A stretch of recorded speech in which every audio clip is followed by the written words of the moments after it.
Je suis à Linguère pour rencontrer les populations, prendre la situation aussi de ce département qui est charnière dans l'histoire du Sénégal, pour les valeurs que Linguère et le Jolof de manière générale véhiculent à travers l'histoire.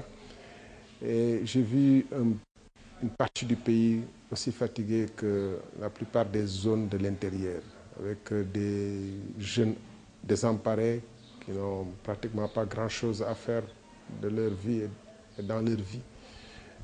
Un monde rural qui, malgré les efforts faits pour les forages, les pistes de production, porte encore les stigmates d'une pauvreté quasi millénaire qui n'a pas beaucoup bougé. Les gens sont fatigués par le cheptel parce que le cheptel, durant 2 ans, a subi les affres des hivernages difficiles.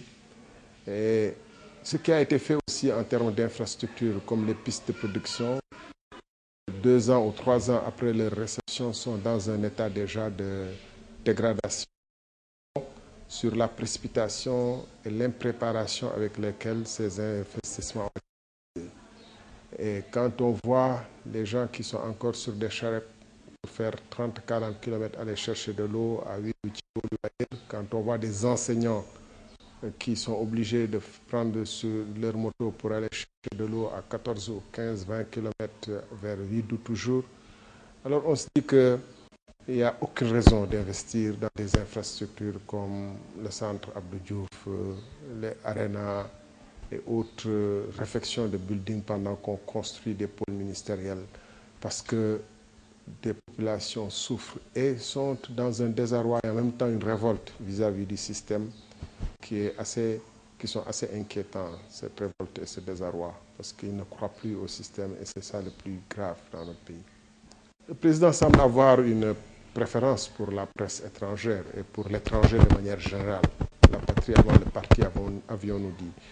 Mais je trouve ces déclarations faites à l'extérieur assez scandaleuses dans leur fond et dans leur forme. Dans leur fond, c'est comme si ce n'est pas la justice qui intéressait le chef de l'État, parce que ce qui aurait dû l'intéresser, c'est le recouvrement des biens.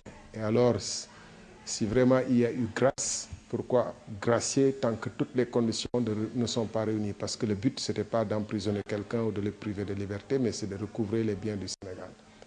Et l'envoyer à l'extérieur pour qu'il ne revienne pas et le menacer d'aller directement en prison, c'est-à-dire qu'il est dans une liberté, il est libre d'aller partout dans le monde et de ne pas rendre l'argent du Sénégal, mais dès qu'il rentre au Sénégal, il doit aller à Rebeuss sauf à payer. Ça, c'est une vision très grave de la justice, qui en dit long d'ailleurs sur l'instrumentalisation de la justice. Qui disent que Khalifa Sall n'a jamais nié les faits. Il y a des faits beaucoup plus graves, plus patents, comme l'affaire du Prodac, 29 milliards 600 et quelques, passés par pertes et profits. Il y a des dossiers tout aussi lourds, comme les contrats pétroliers dont on parle tant. Et je soupçonne d'ailleurs que la loi d'amnistie en préparation, puisqu'une loi est impersonnelle et générale, que cette loi fera aussi une sorte de pont ou de passera l'éponge sur tout ce qui s'est passé de 2012 à 2019. On la formulera de manière à ce que, véritablement, ce ne soit plus, vraiment, ce ne soit pas des faits éminemment plus graves, éminemment qui méritent justice, qui seront amnistiés. Les Sénégalais doivent être vigilants. Et c'est pourquoi il est hors de question d'ailleurs de laisser à Macky Sall disposer de ce mandat, mais que le peuple souverain prenne et reprenne une page blanche à partir de laquelle il ne s'agit pas seulement d'amnistier, mais de refaire le Sénégal. Parce que le régime lui-même avoue que la situation est désastreuse, la situation sociale est désastreuse, la justice, puisque lui-même dit qu'il envisage après les élections pour une détente. Ça veut dire que déjà la situation politique et sociale est viciée.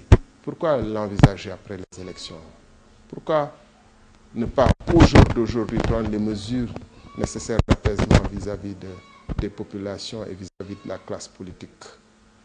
On attendait, je terminerai là, le président Macky Sall, son mandat après tous les événements qui sont passés en 2011, 23 juin, etc., que véritablement un climat de démocratie apaisée, démocratie majeure puisse s'installer. Mais lui-même le constate et avoue que la situation est suffisamment grave pour qu'il envisage des mesures de détente après les élections. Ça veut dire aussi que d'ici aux élections, il envisage de continuer la tension, il envisage que l'issue des élections sera difficile, que ça peut-être sera compliqué et que en ce moment, avec l'appui des relais traditionnels qu'ils utilisent pour jouer les sapeurs-pompiers, il essaiera d'ouvrir des portes de détente après avoir lui-même créé l'incendie.